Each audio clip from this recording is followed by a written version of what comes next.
Bonjour mesdames, messieurs, je suis le professeur Normand Cornet, critique d'art, commissaire et spécialiste sur les rapports entre l'esthétique et la spiritualité, donc les beaux-arts et la spiritualité. Et je suis en présence de l'artiste peintre Hélène Goulet, dont la Maison des Gouverneurs à Sorel-Tracy au Québec présente une exposition solo du 15 février au 2 avril 2025, dont le titre est Un hiver chromatique. Or, Hélène Goulet, à mes yeux, n'est pas seulement artiste peintre, je dirais plutôt artiste caméléon, puisqu'elle travaille toutes les couleurs et une multitude de visions chromatiques, entre autres celle-ci qui s'intitule Il y a de ces détresses, créée en 1996. Or, Hélène Goulet, quand je regarde ce tableau, c'est d'abord la force de frappe de cette création qui va de pair avec la charge affective. Vous pourriez nous en parler? Oui, et oui, c'est une image, une composition qui est terrifiante, entre autres, mais qui est, c'est une forme de vérité qui jaillit vers nous. La vie si fragile, la vie qui ne tient qu'à un fil et qui nous délaisse un bon matin d'un être cher, de gens qu'on aime.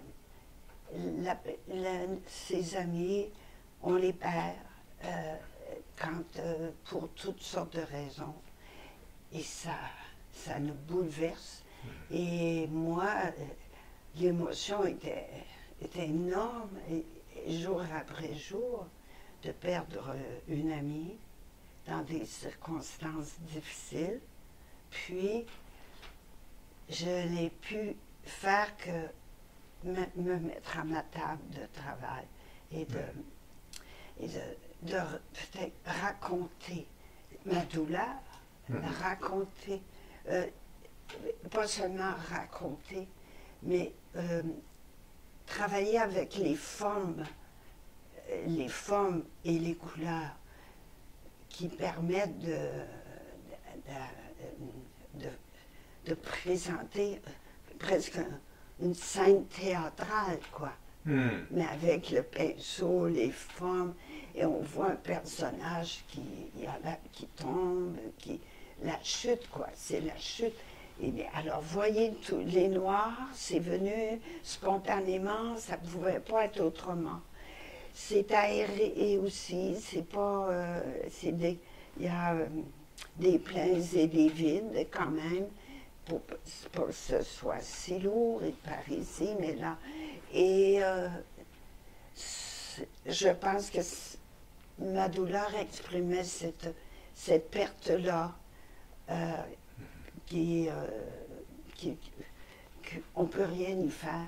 Et puis peut-être en peignant ce moment difficile, ça permettait de partager aussi pour ceux qui viennent, puis qui ils voient quand même comme un personnage la tête, la première, donc c'est une douleur qu'on peut tous, vous et moi, et beaucoup d'autres, et tous connaître et devons subir. C'est une épreuve, mais il faut la vivre, prendre le temps de se remettre, de reprendre notre espérance et puis surpasser. Mais au moment où c'était fort, ça vient naturellement. Chez les artistes, c'est comme ça. Quand l'idée, l'émotion ou le désir de jouer avec telle ou telle forme. Quand ça vient très fort, on a le coup d'envoi. Étrangement, dans cette œuvre, Hélène Goulet, elle, à mes oreilles, a un aspect sonore. Je le perçois comme un cri. Oui, tout à fait. Oh, tout à fait. Ça m'atteint, quand vous dites ça, ça m'atteint beaucoup. Ça me le fait un peu revivre. Oui, c'est parce que c'est des fois une route qu'on prend qui est périlleuse et puis on n'arrive pas à se ressaisir et puis on est engouffré là-dedans. Et là, le cri, ça correspond tout à fait à cette manière d'être dans la vie, là, quand tout est lourd, tout est compliqué, tout est pénible. Quand c'est trop pénible, puis qu'on est jeune, et puis qu'on est dans la vingtaine, si on n'a pas des gens aux alentours qui constatent les malaises et la force de ces malaises-là, ça nous échappe parfois. Mais donc, c'est un cri et il fallait pour moi le raconter, je le dis.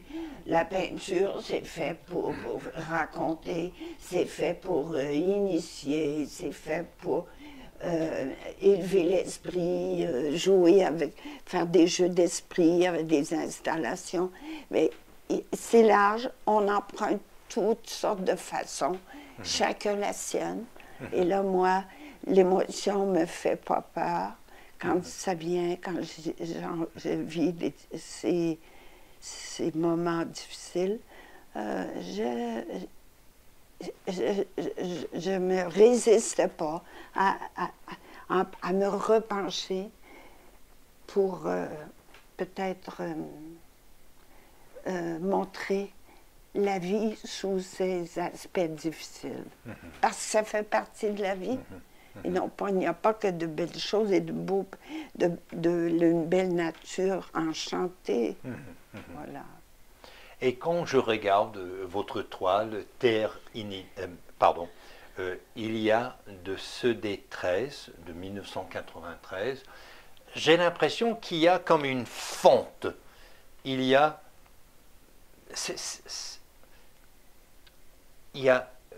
C'est tellement vif, presque brutal, j'ai l'impression de regarder une plaie ouverte. Peut-être à cause de la verticale là, mais c'est très abrupt. Elle est très significative, parce que si elle était collée jusqu'au noir, on la sentirait moins.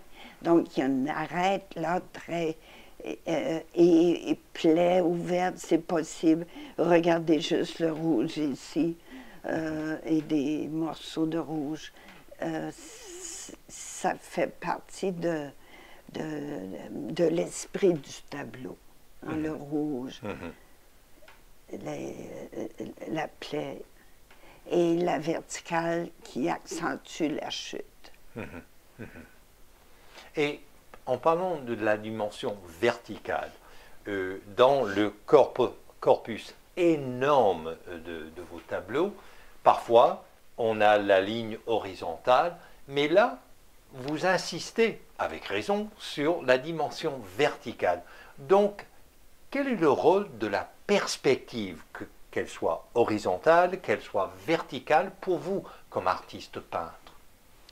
Bien, ça nous sert la forme verticale ou l'horizontale, qui nous permet d'avoir des couches, comme l'expliquait Cézanne, Je cherche son prénom, là, mais Cézanne.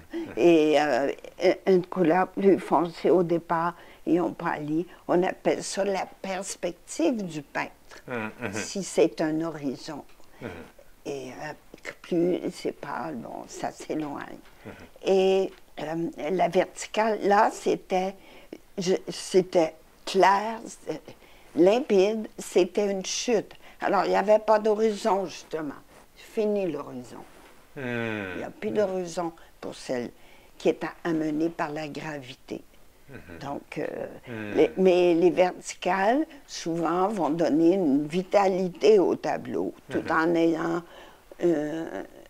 quelque chose de plus étendu, plus horizontal. Alors, une verticale, ça apporte une vitalité, mais là, elle est subtile, je pense, parce qu'on voit comme une fracture entre la forme principale et l'autre. Et fracture, c'est encore là significatif. Alors, Hélène Goulet, artiste peintre, merci.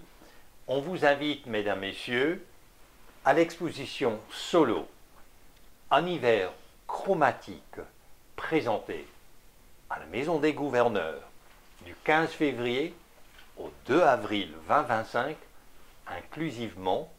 Je suis le professeur Normand Cornette, critique d'art, commissaire et spécialiste sur les rapports entre l'esthétique et la spiritualité. Vous êtes à l'écoute de Radio Infocité.